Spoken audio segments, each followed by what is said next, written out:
Are you curious about Gestalt language processing? You are not alone. Join me, Corinne Smoose, and speech therapy PD for our podcast, The Gestalt Get Together.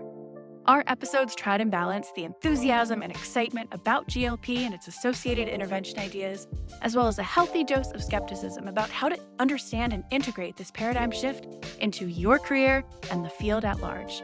We hope that you can get together with us to learn more about Gestalts.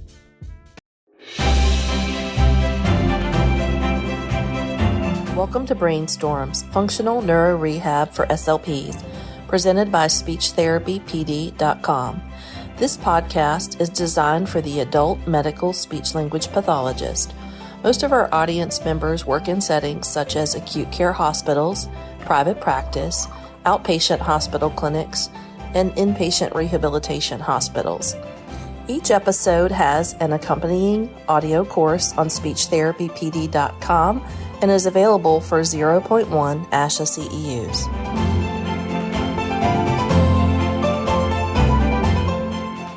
The content of this course is based on the research and experience of the presenters. The listener is responsible for researching to determine if the information and skills taught are appropriate for their clients, students, or patients. SpeechTherapyPD.com does not necessarily endorse, recommend, or favor the information shared, nor any of the claims, opinions, statements, offers, or services made by the presenter. Hello, and welcome, everyone. My name is Renee Garrett, and I am your SpeechTherapyPD.com podcast host for Brainstorms, Functional Neuro Rehab for SLPs. Before we get started tonight, we have a few items to alert you to. Each episode is 60 minutes and will be offered for 0.1 ASHA CEUs. Here are the financial and non-financial disclosures. Stephanie Michelle Sweigart currently owns and manages a non-public agency named Golden State Speech Pathology Services, Inc. that is accredited by the California Department of Education. Stephanie is a board-approved CE provider. She receives a speaking fee for presentations, digital courses, and receives a speaking fee for this podcast episode from SpeechTherapyPD.com. Stephanie has no non-financial disclosures. My financial disclosures are that I'm a paid employee of a large health system in the Commonwealth of Virginia, and I'm also a paid employee as adjunct faculty of both James Madison University and Old Dominion University. I also receive reimbursement as podcast host from SpeechTherapyPD.com. My non-financial disclosure is I'm the current secretary for the Communication Disorders Foundation of Virginia. Now, without further ado, we welcome our guest, Stephanie Michelle Sweigart, who is the leading expert on mindfulness and compassion-based practices in special education. She is certified as a teacher of mindfulness meditation and as a speech-language pathologist. Stephanie Michelle is a presenter for the American Speech-Language Hearing Association's National Convention in 2023.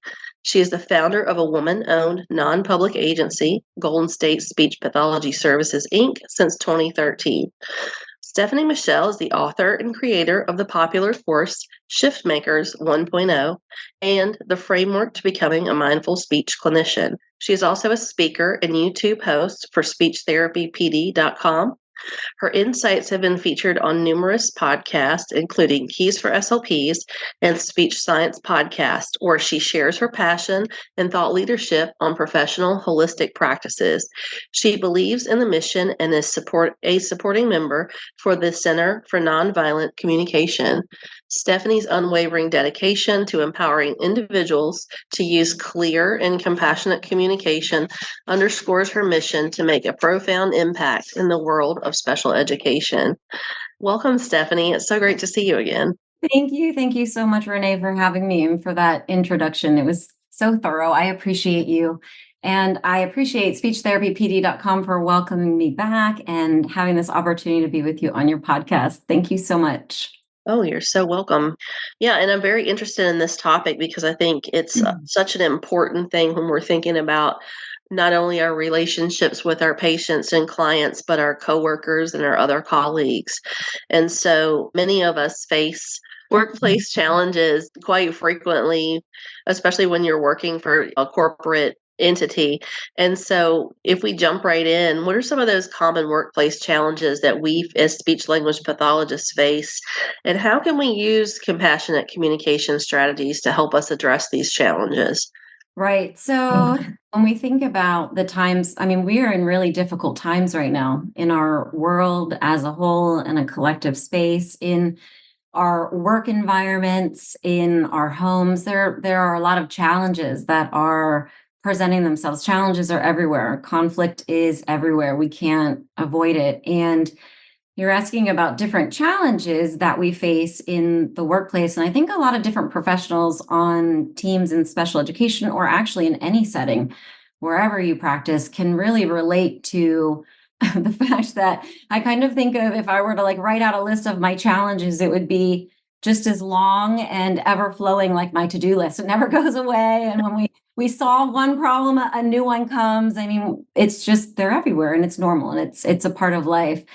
But in the work that I do and the people that I connect with, there are a lot of common challenges that we hear. It doesn't take much to just pull up social media, one of the platforms out there, and see the pain points, the things that the professionals are struggling with. And it's not just us as professionals, but it's our clients. If you call them clients, if you call them patients, students, depending on which area you work in, it's everybody. It's the families as well. We're all having struggles. Some of the recent ones that have been coming up, especially this time of year, because for some people we're approaching certain traditions or certain holidays, or maybe for the school systems, we're coming up to a period where we're going to break soon. So there's a lot of chaos and a lot of things happening, and a lot of blocks and on where things can just be easy. So challenges are showing up, and I'm seeing and hearing about more and more frustrations and a lot of emotional distress. So if you think about people who have communication difficulties, especially when we're coming up into this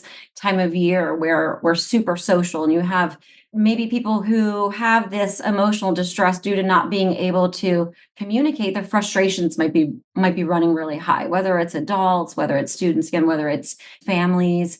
And I think compassionate communication, there's a place for this. And speech pathologists, I talk about a lot, the way that we can support that frustration or that emotional distress that people are experiencing, is to really sort of activate empathetic listening, to really be there with the person in their experience, acknowledging those emotional challenges that are faced by our students, our patients, or our families, and really validating the feelings that they're having and expressing that, hey, we understand. I hear you. This is tough, or this is really hard. This is a really difficult time. I see that, and I'm here for you. And what that does is that builds that sense of emotional support. So that's one challenge that's come up. I've seen quite a few. When we're looking at, right now we're doing a lot of progress reports. So we're looking at those goals. I'm a school-based SLP. So this is that time of year where we're checking in with progress and goals, and maybe there's limited progress, maybe there's some setbacks, maybe some regression. And again, we can probably speak to this in a lot of different areas outside of the school-based setting. But when our clients are facing that slow progress or having that regression, this can really lead to feelings of discouragement with them.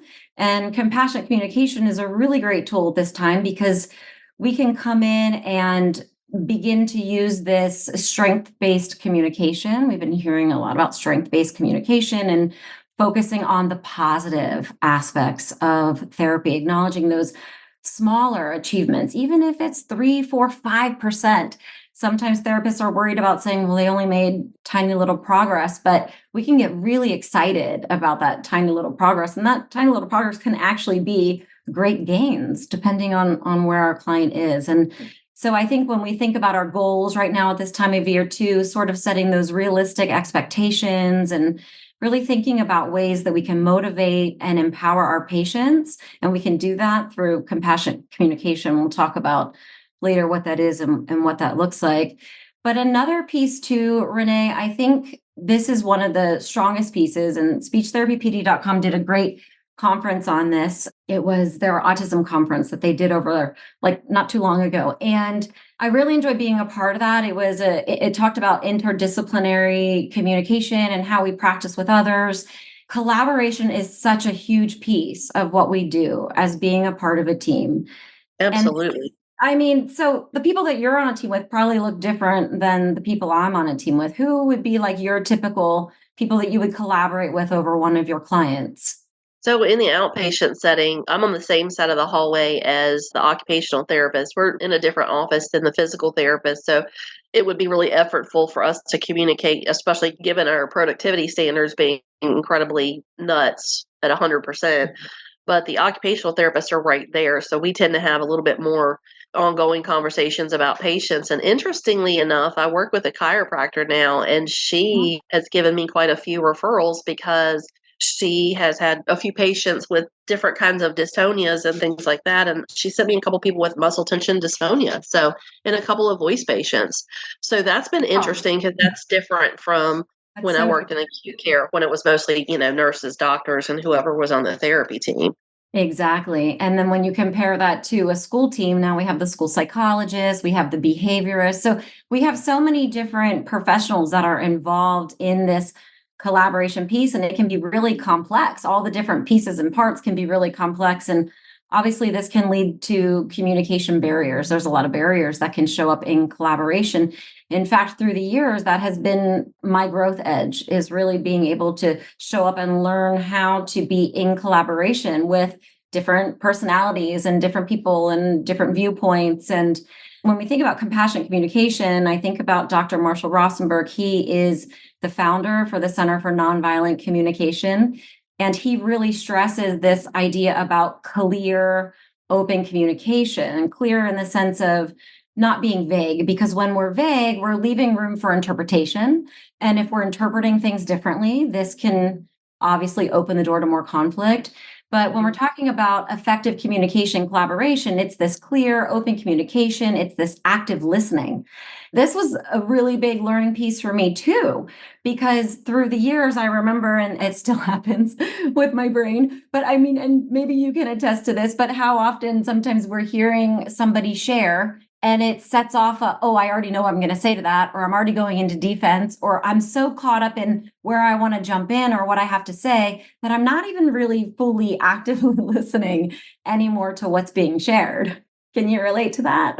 That is a really good point, because it is, and I tell my students that too, it's a learned skill. We aren't inherently built to do that. You really have to be mindful and focused on doing that. And I think too, when you do that with your patients, you develop this rapport and this trust that if you're not doing that, you don't always get. And that's probably one of the number one things I hear patients say when they come from another clinic or from a different experience. They'll say something like, "Thank you so much for listening. I really just needed someone to hear me today. And I'm sorry if I derailed the session." And I'm like, no, this was perfect, because this would have been a barrier for you, like you mentioned, to make progress, to be interactive. And then also it sort of speaks into shared decision making, which I've spent a lot of time on recently, but also feel like that's something that I always did just based on my background as being a family member long before I was a therapist. So it was just a different mindset and a different viewpoint based on my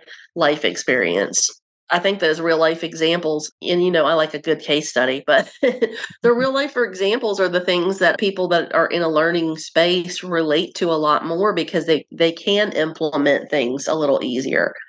And I like that you're talking about how it was family first. These are strategies that you can use in your personal life and your professional life. And you're right. It's not something that just can come. Maybe for some it can come naturally. Maybe for others it's a little bit more difficult. But I always say it's like emptying out your faculties, in the sense that you have to fully let go of all of your preconceived notions, all of your judgments, biases, all those conditioned habits that you have. You have to really set that down. And it's a discipline, right? It's a discipline, it's a practice. So that's great that that's something that you're continuing to share with your students as well, because what that does is now that creates this respectful place. Like you said, it creates this environment where there's more trust, and we're creating that foundation for deeper relationships. And same with our families when the families are coming in, right? Because that's a challenge. as a school-based SLP, one of the biggest things I worried about when I came out of my CF, not to scare any of our listeners if they're CFs, but were contentious families, were litigious situations. Oh, that could get my heart going. I'd be so nervous and I'd think, what do I have to practice? What do I have to know? And you can get really nervous about that. But if you can bring compassionate communication to the table in those difficult times where it's okay, I see what's happening here, but you create this open dialogue now. This is so very important. So now when families are sharing, it's like, okay, I'm going to practice this empathy. I'm going to hear what's going on for them. What are their feelings? What are they needing? What are their perspectives? And I want them to know that I heard it so I can reframe it back to them. Okay, I hear this is how you're feeling. This is what you're needing. This is what you're seeing. That really creates a supportive environment. That's why I think compassionate communication strategies really can make a difference in the outcome of those types of meetings, those contentious or litigious or high energy type of environments. And then I think something that has also come up a lot is, and I'm loving this, I want to talk about Garrett Oyama's work too, but just when you think about cultural and linguistic diversity now, you've got people from all different cultural and linguistic backgrounds, and that can create communication barriers. And I was talking with Garrett Oyama. He did a video mini-series on speechtherapypd.com called Conversations in Cultural Considerations. I think it was a CCC video mini-series, and he talks about the piece that really sticks out, and it's so true, is that all of these unintended consequences that come from implicit biases and just this idea that it's like, well, that's not what I meant. You don't mean for something to land a certain way, but that's how it landed. And we have to recognize that. And he talks about really looking at how we can make this mental shift and changing our thought process. So I found his work to be very interesting for any listeners that want to check out SLP Garrett Oyama. I really appreciate his work on that. And I think it's so important that we're always seeking to understand and respect cultural differences. And we're also adapting our communication styles accordingly. And we're involving translators or interpreters when necessary too. I think these are really important strategies. Yeah, it's interesting because I just was talking to someone the other day, and we were talking about our interpreter service that we use at work, and it's a computer-based system, and it's great when it's great, and it's not so great when it's not. So when you have someone with a dialectal difference that they don't have a translator for, you kind of get in this space of, okay, are we okay to then utilize the family because the policy says no? But then what do you do when you're asking, can we move forward with an instrumental exam for swallowing, like a modified barium swallow, and trying to explain that? And so, yeah, that's another place where I think you have to be more compassionate and, like you said, step back from your biases, because we get this, again, I think this is one of those things that comes with seasoning when you're more seasoned in the field, is that, yeah, we want to push for the instrumental, but sometimes we have to take that step back and look at, what does that family want? What is the outcome that they want to achieve? And is what we're doing supportive of that? Or are we being a barrier because maybe it's something from a quality of life standpoint they're not interested in? And so as long as we do diligence, with education, and then also that active listening and being able to answer those questions.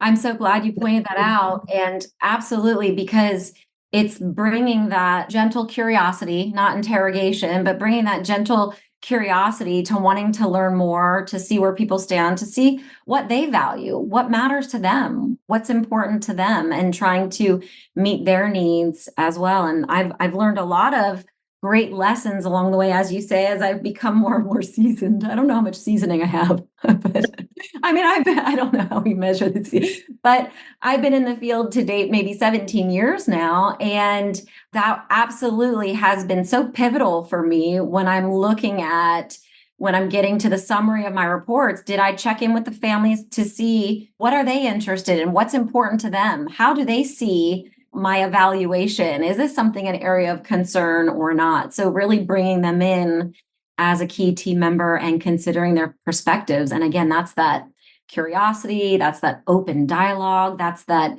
like you said, shared decision making, like everybody's needs matter. It's not just me sitting here saying, here's how we're going to move forward. I appreciate that you said that. I think that's a really important piece, especially in the collaborative realm of things. I'll point out one more challenge, because probably I could go on and on with, that's why I'm glad you jumped in on the pause. I could probably we could spend a whole hour just on the challenges that are out there for us, because we're doing tremendously important work, but it's also challenging and difficult. And because it's so challenging and difficult, and this is, Renee, something I like to talk about, but burnout's at an all-time high. There is just article after article about what's going on in the healthcare world, in the school systems. You've got the mass exodus of people that are leaving because of intense workloads, caseloads, boundaries that are maybe blurred, and people have had enough. They're at their all-time high. They're stressed out. I know all the listeners out there, go ahead and put one of the hands up in the chat box if you can relate, especially this time of year. And then, like I said, on top of everything else that's going on in the world. So there's a lot of burnout. And when I'm talking about self-care, I'm not talking about take a bubble bath or go on a hike or drink a glass of wine. All of those are great things. They're strategies, and they've worked for me at some point, and at some point they haven't, and they're wonderful. But when I talk about compassionate communication, when we're looking at burnout and self-care in this regard is, I want to care for myself. I want to promote this culture of self-care and well-being. And I want to do that by being able to know how to openly discuss all of my workload concerns with my supervisor or my director or my peers. I want to be able to advocate for myself on a manageable caseload, or on if I need more assistance with the work that I'm doing. This to me is self-care, knowing how to create my boundaries, stand in my boundaries, how to communicate them, advocate for myself, do so in a respectful way and not avoid conflict, but show up in a way so more of our needs can be met. When more of our needs are met, because we've learned how to ask for that which we are really, truly needing, that is when we are going to have more well-being. And I know some therapists are thinking, oh, we ask, we put it out there and we ask, and sometimes we don't hear back, or we get the door shut, or we get a no, or they just don't understand. And I hear that, and that's very real. That's what's happening for a lot of people. And I want to support with strategies to really take a look at how we are communicating our message, how we are advocating, the words that we are using when we are showing up to make these requests. Are you taking advantage of our new amazing feature? The Certificate Tracker. The free CE Tracker allows you to keep track of all of your CEUs, whether they are earned with us at speechtherapypd.com or through another provider. Simply upload your certificate to your registered account and you're all set. So come join the fastest growing CE provider, speechtherapypd.com. Yeah, so that's me in a nutshell, because I think I probably have touched on this before, but I have a boss that is completely not approachable, and definitely if I say anything, I'm in trouble. I'm in trouble a lot. So I think I'm very clear and concise from a communication standpoint, especially when it comes to written communication. And that it's funny, because I told my students this past semester this story of when I was I think I was done with my CF.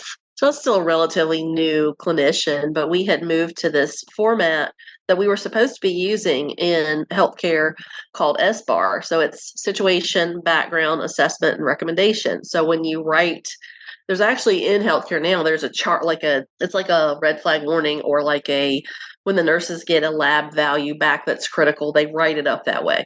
But we had been instructed to use this as a template for emails when we're communicating with especially supervisors, so that we can be concise and get to the point and not be a creative writer. And so the first time I ever did that, I found myself in my boss's, not the same boss I have now, different boss, but I found myself in her office because she was very upset with my directness. And when I said, but here's how I wrote this was the situation, this was the background, was what I assessed it to be and what the recommendation was. And she was like, oh, I'm just doing what you told me to do, man. Like, what do you want me?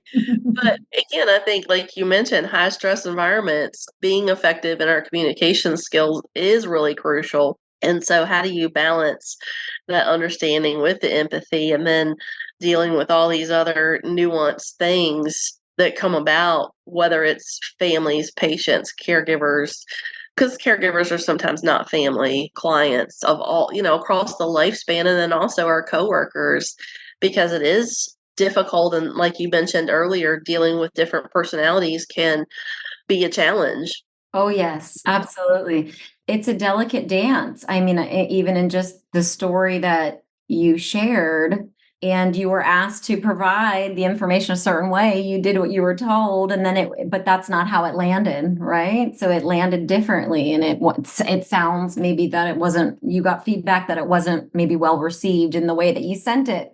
Right. So it's a delicate dance. There's a lot of variables that we're like, okay, we have to sort of strike this balance between, like you said, being clear and being concise in our communication and empathetic in our understanding, right? We have to, Dr. Marshall Rosenberg. So again, he was the one who founded this. It's called, the acronym is NVC. It's nonviolent communication. And we're using compassionate communication also as sort of an interchangeable term, but he provides a lot of valuable insights on this. He's got a great book called, I have it sitting out. It's Nonviolent Communication, A Language of Life. And anybody who has read this book, I don't want to be blurred. There we go. Anybody who has read this book that I've talked to agrees. This book is a game changer. This book kind of gets you going. His insights are really wonderful. When we're talking about sort of achieving this balance, he talks about that clarity and communication. He talks about using that really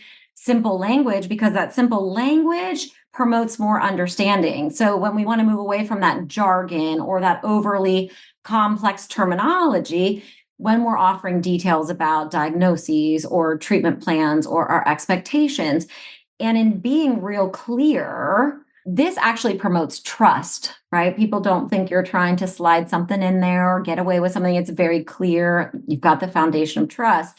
So now we're thinking about empathy and understanding. We kind of go back to that active listening I was talking about, giving our full attention. We're giving our full attention to the patient or to the family member.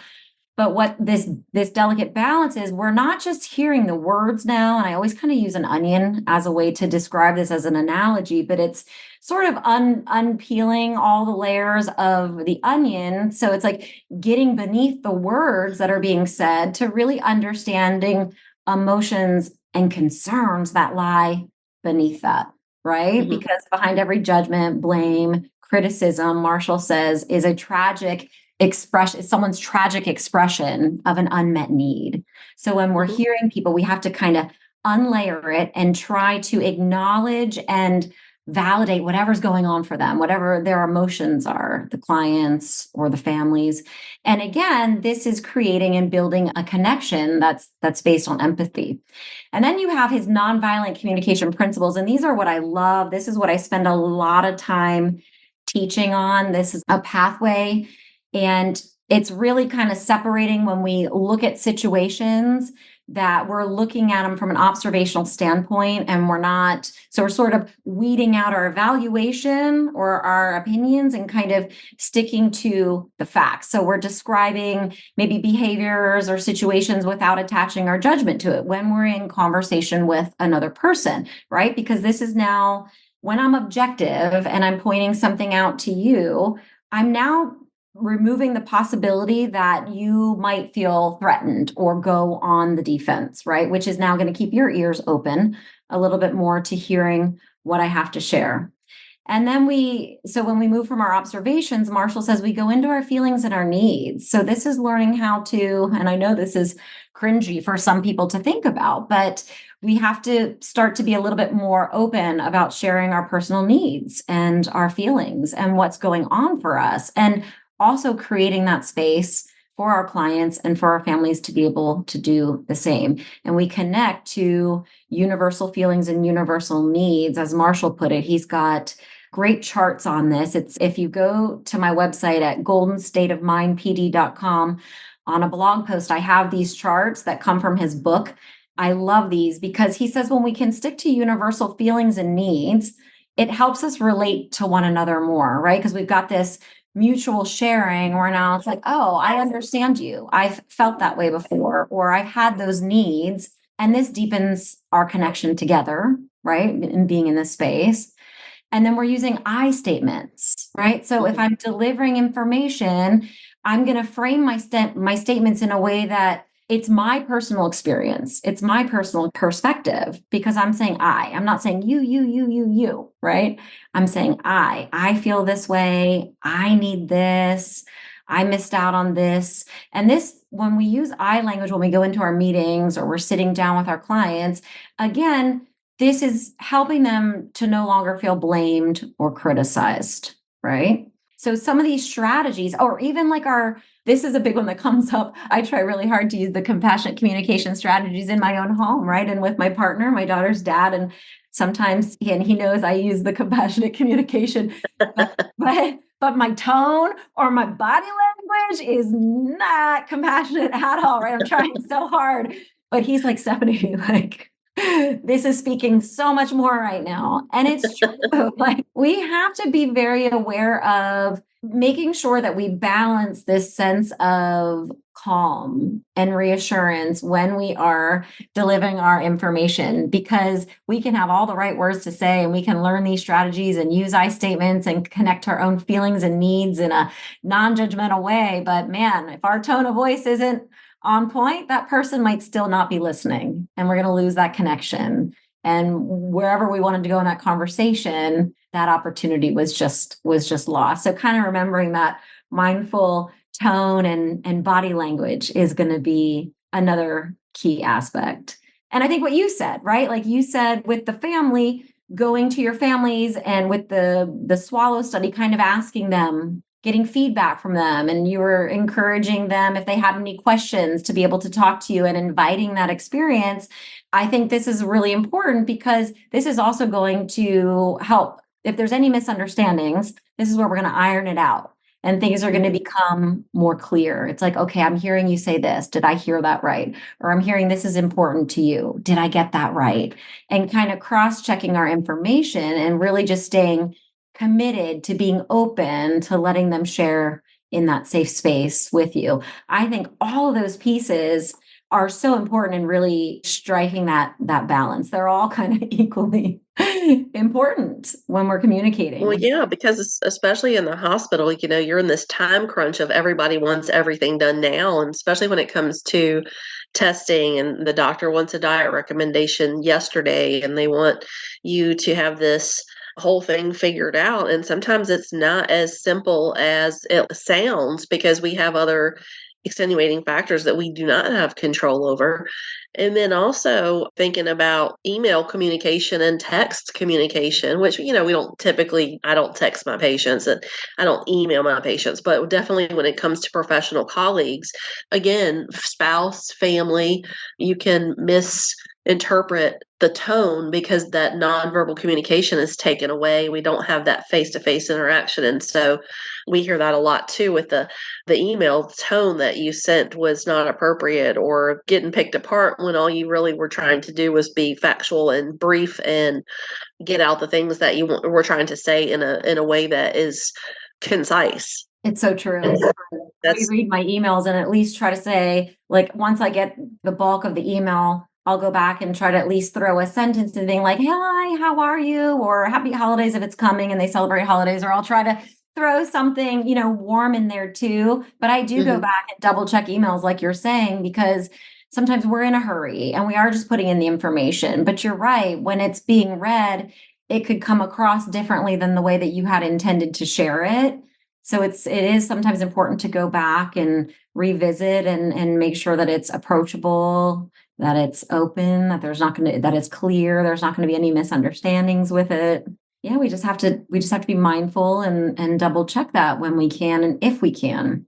Yeah, and I'm reading through the questions that we talked about, specific communication techniques or exercises, and I think we were sort of touching on that already with enhancing active listening, fostering better understandings and connections. And so I think one of the big things for people is that the compassionate communication techniques, I'm not sure that everyone, and you touched on this at the beginning, but I'm not sure everyone kind of gets or knows, other than the active listening, again, that we talked about, just are there other compassionate communication techniques that maybe you haven't talked about yet with like more of a real life example too? I could definitely give you a real life example of something that has come up for me. So I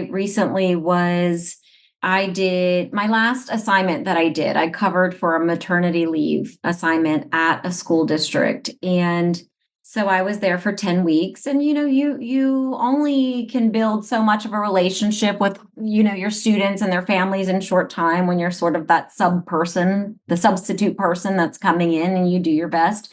Well, I came in at a time where there was a student in which we were having multiple IEP meetings for, because the parent was not in agreement with the school district. And how often does this happen where we have part 1, part 2, part 3, part 4, and these meetings go on and on?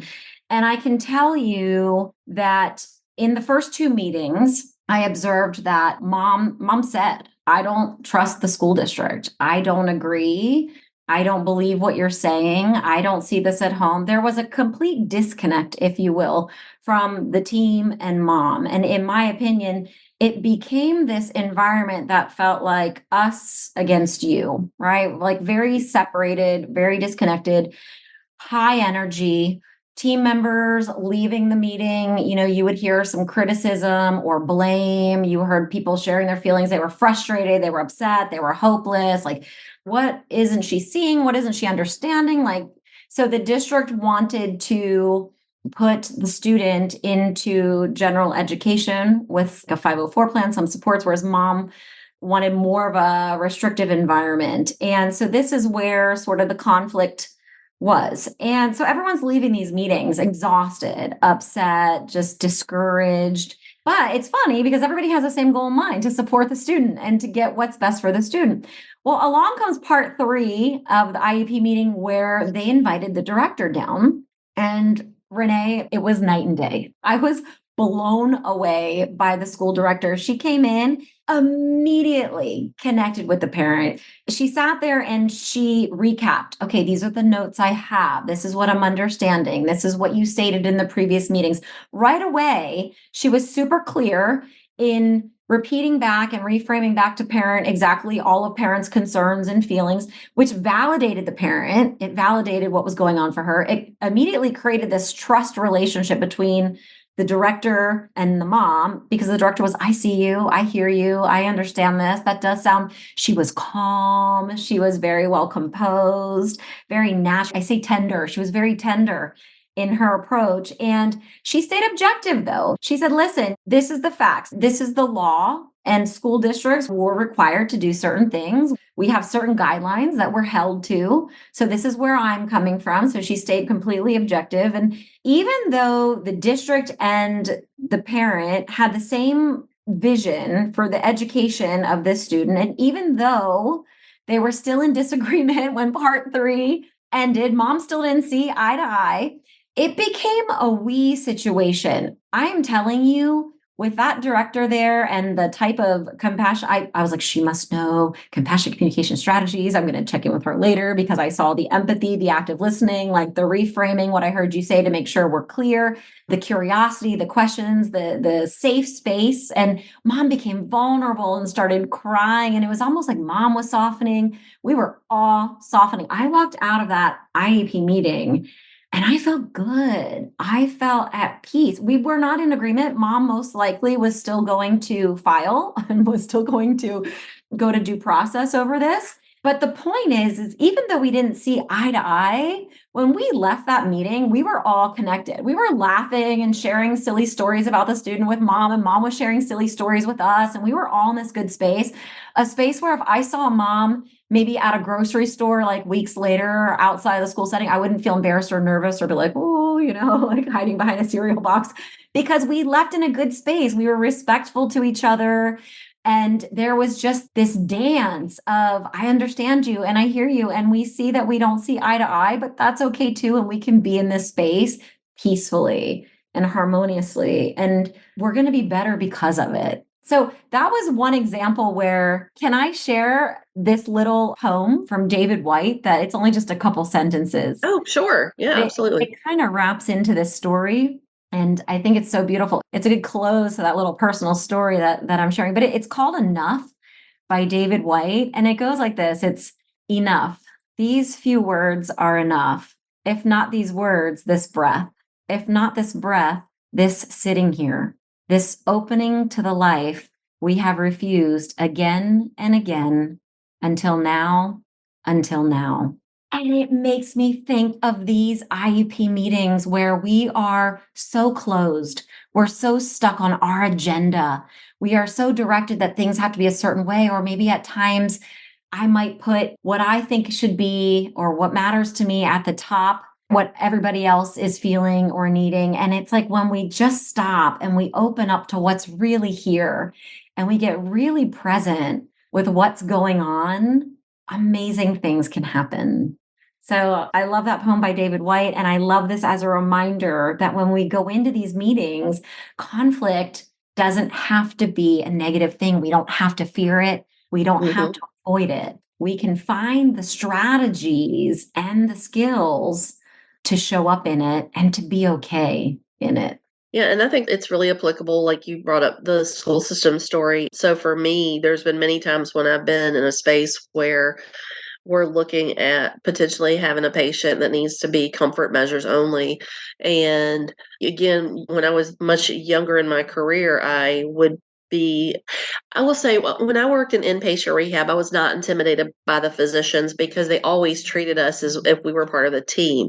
Acute care, the hierarchy is a little different, where the physicians and then are sort of like treated like they're the kings and queens of the hospital. And it's not a criticism, it just is the environment that you're in. And they some come in and they're newer to the field and maybe don't have those skills and maybe haven't been at the bedside long enough. But there were some that I could go and say, hey, this is where we're at. This is an end stage Parkinson's patient, or this is a patient with ALS who doesn't want a feeding tube because they don't want to prolong their life. And there's a lot of different scenarios that we could go through with patients who've had strokes and things like that. But the bottom line is, having those conversations with the patients and their families and caregivers with a physician or another supportive person. Like we had our care team with our palliative care.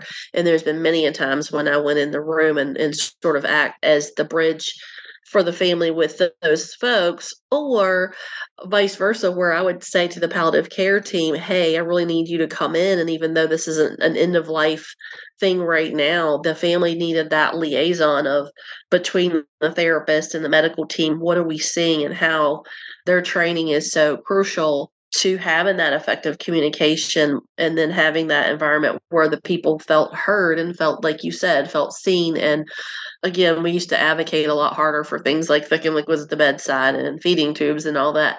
And now it's changed a lot based on research, which is great. I changed how I practiced over the course of the years based on that and based on my experience with these families, because you do get to the point where sometimes you're the only person who is actively listening. And then you have to kind of get everybody else on the same page as far as the medical team goes. So I think the whole point of me saying all that is that this is translatable across practice settings and across the lifespan of whatever age group you're treating. This isn't just isolated to a school system or to an acute care setting or to an inpatient rehab setting. It's very universal. And that's one of the reasons why I thought this was so important to talk about, because it's applicable in a lot of ways. And again, like you mentioned, even in family settings, we just recently lost my mother-in-law. And so that was one of the things that we had to do, was really have some tough, crucial conversations as a family about what we were going to do and what she wanted and what the medical team was recommending. So it put a lot on me, I'll be honest, because I knew the medical side of things and I saw how this was about to go down, and not everybody was on the same page. So again, I think it's just really important to acknowledge that we can use these tools and techniques in a variety of ways and a variety of spaces. I want to pin that for a second. First of all, say I'm very sorry for your loss. And I know you're the go-to person in your family, and and I remember we talked about this before with other things with your family. You're such a wealth of information and people come to you, but you're also going through your own experiences too. So that's got to be a hard balance for you as well, just to be able to hold all that, be able to hold space for everybody's questions and everybody's understanding, but also your own grief and your own emotions in the process of what you're going through. Yeah, we're approaching 1 month. Yeah, it's been a journey, especially too, because and many people, if they've listened to either the webinar or the podcast, know that she had a variety of medical comorbidities, but also Alzheimer's. And so it wasn't necessarily the Alzheimer's, it was everything else that she had as a medical comorbidity that escalated really quickly. And so again, I think it was a lot, and a lot of compassion and a lot of empathy and active listening. And that kind of ties into, I know we said we're going to hold the questions, but someone asked about active listening, and other 3 principles was empathy, and I'll let you say all the smart things. Yes. So there's a laundry list. You mean when we were talking about the delicate dance of, being clear, like having clarity for sure in our communication, showing up with empathy and understanding, looking at Marshall Rosenberg's nonviolent communication principles. So learning to stay objective, learning to keep the I statements about your own universal feelings, your own universal needs, what the requests might be, and to enrich life for you or for others so that you can meet those needs, right? And your body language and your tone that you're using to express yourself, and staying open to asking questions, seeking curiosity, and getting feedback from other people as well. And you don't have to agree with the feedback that you're getting. You can simply, so a lot of times when there's feedback that comes in, we get reactive. We're human, we're normal, right? I want to normalize that, our fight, flight, freeze can kick in when we're triggered. And one of my favorite quotes is about how there's this space between stimulus and response. And in that space lies our power to choose. And in that choice is our freedom. So if we're being triggered, it's sometimes normal for us to be reactive, as we would say. But if we can learn to hear things that are coming at us and stay calm and stay composed, or not take it personally, but remember that onion that I told you, if we can drop beneath the words that we're hearing others share, and we can truly connect to what's going on for them in this moment. What are they really feeling? What do I think that they're really needing right now? That might be coming out as criticism, judgment, blame. I'm in no way saying that it's okay for anybody to say those types of things to you. But I'm saying that we have a choice in how we want to show up. And we can receive that as, let's hurt back. You say something I'm upset about, I'm going to say something right back to hurt you. We see that a lot on social media. It saddens me. We could internalize that. If someone says something negative or hurtful to us, or judges us, or blames or criticizes us, we could internalize that. We could hurt ourselves. Like, oh, wow, I am really this, or I am really that, or, oh, why did I do, we can internalize that. But if we can move away from those spaces, and we create this pause where something is said in an IEP meeting, something is said in your space with one of your doctors, or, in your collaboration, where we're hearing something that we start to feel that trigger, we can notice it in our body, things start to happen, we get tense, or we feel a tightness or a handshake, or we start to feel our emotions. That's wisdom. Pay attention to that, but create that pause, create that space to try to connect to the person, to see what's beneath, what are they feeling, and what are they needing. And that compassion piece is there's evidence. I know evidence-based research is the gold standard in our industry. You said you love a good case study. We were talking about evidence-based research. There is a lot of evidence-based research out there to support mindful compassion. If you go to PubMed, there's a lot of different sites. You can type in compassion, compassion-based practices, mindfulness. It's growing and accumulating. But there was an article, and I thought I want to just quickly touch on this because I know there's some people on my team they're like, I want to hear more of this research stuff. But there was one article called Benefits of Mindful Compassion for Staff, Patients, and Carers. And that just tells you right there, it, like you said, it's for everybody, right? Across disciplines, across the settings that you're in. And this study was really trying to look at the long-term effect of emotional well-being and behavior change of the patients, the caregivers, and the staff after they took a course on mindful compassion. And what they found was in this training was that mindful compassion had so many benefits by using these compassionate strategies. It can support you short-term and long-term because they came back 2 to 3 years after this training and they did a questionnaire. I think the study was 2016 and 17, and they came back in 2019 and did a questionnaire with the same group of 100 participants. And they found that people had a reduction in anxiety. They were sleeping better. They had better pain management. They felt more empowered. That's a big one I love speaking on, feeling empowered, feeling calm. They were feeling more relaxed. It helped people cope with stressful situations. And it also allowed the participants this time and space for themselves, which helped them become more clear and more focused, which is so important, right? Because when we're blocked, that's when sometimes we're spewing out things we shouldn't, or doing things we shouldn't, or forgetting things that we need.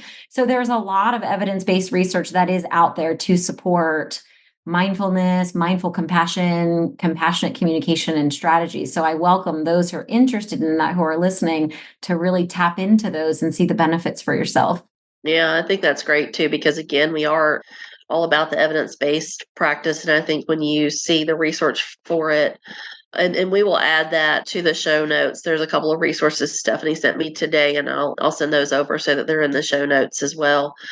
But again, getting back to that role that self-awareness plays in the development of the compassionate communication skills, SLPs definitely can cultivate the self-awareness to improve their interactions in the workplace. And it's kind of interesting to me because I'm in the ASHA Leadership Development Program for healthcare right now. And these are very much some of the things that we talk about in managing conflict and being able to stand in that space. Like you mentioned, have that pause so that you have time to not be reactive, but to be thinking of a more thoughtful response. And that way your needs are getting met and you're being heard without it being a fight back and forth. And I think we set that up and it sounds great, but then there's times when it doesn't work because we sometimes have to think about the receiver, like you said before. And I think that's the part where when we're self-aware and we're able to put these things into practice, how it lands is still not always perfect or ideal with the other person, because maybe they need to do some of this work too. Well, Marshall Rosenberg talked, and he's presently deceased, so I'm sorry if I've talked about him. He talked about how we can learn these strategies because it's like another language, and we can practice it, and we can bring this compassionate communication to the table. But that doesn't mean that other people know it, understand it, or use it. And some people might be turned off by it, especially when you're first learning it, because there's a very specific system to it. So it can kind of sound rote, or it can sound unauthentic in a way as you're sort of learning the process. But you're right. You can do all of the steps and have things laid out beautifully, and you will hit roadblocks at times where it doesn't land. And in those times, I would say the best strategy for that is to just have self-empathy. Just come back to yourself and check in and, nurture yourself in those experiences, and don't be hard on yourself, and, know that or see it as a learning experience. Like what could I try differently? Journaling sometimes is really good for self-awareness. And I've done this where if I was in certain situations in the school districts after the fact, I would write down a situation that happened and what was coming up for me and how I responded. And then I'd look back on it and say, it's really interesting when you journal things out that way, how you can go back and look at things and more objectivity comes out of it. You're like, oh, well, I didn't think about that this person could be. It gives you time to work through it. And then you can kind of journal out what I could have said, what I could have done. Did I give empathy?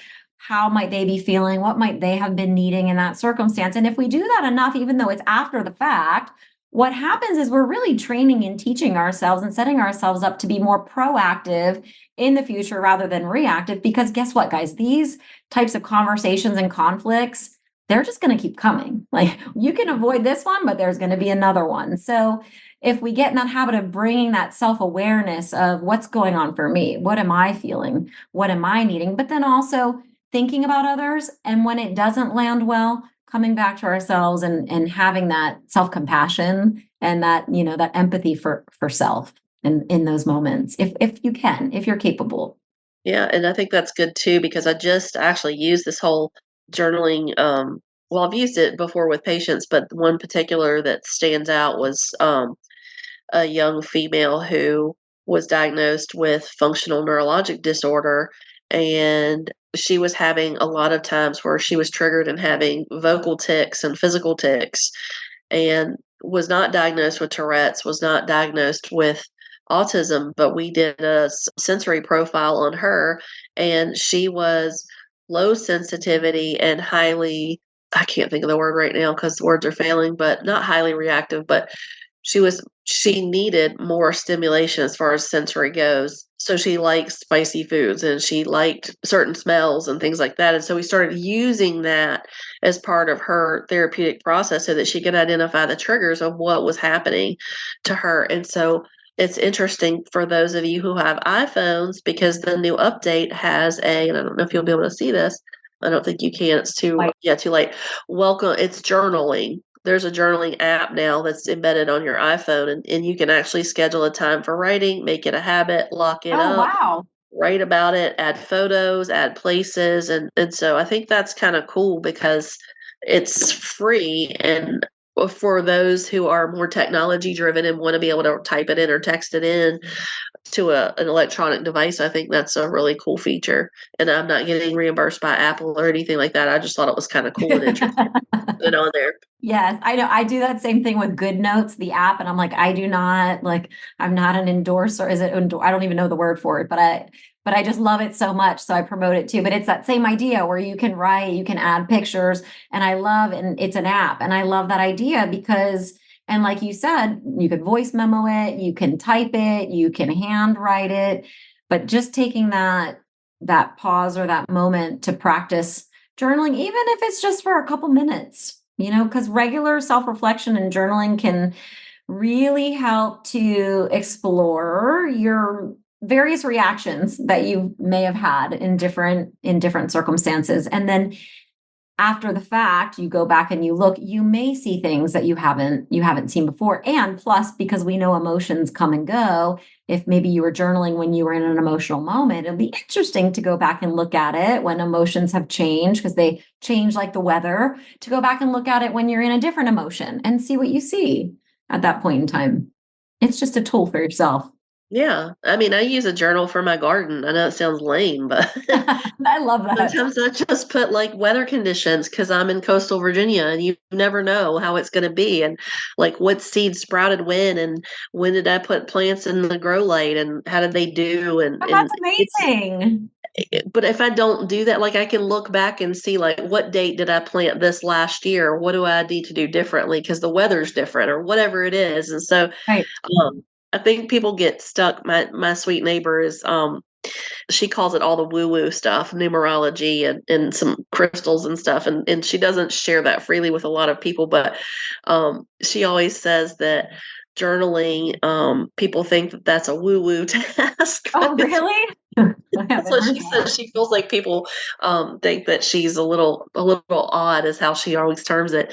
But she spent a lot of time doing that recently because she was going through a cancer journey, and so she used that as part of her recovery. So again, when we're thinking about things like that, we kind of, it sounds like, woo, that's a little off or whatever, but it's actually really helpful for a lot of different reasons. Yes, absolutely.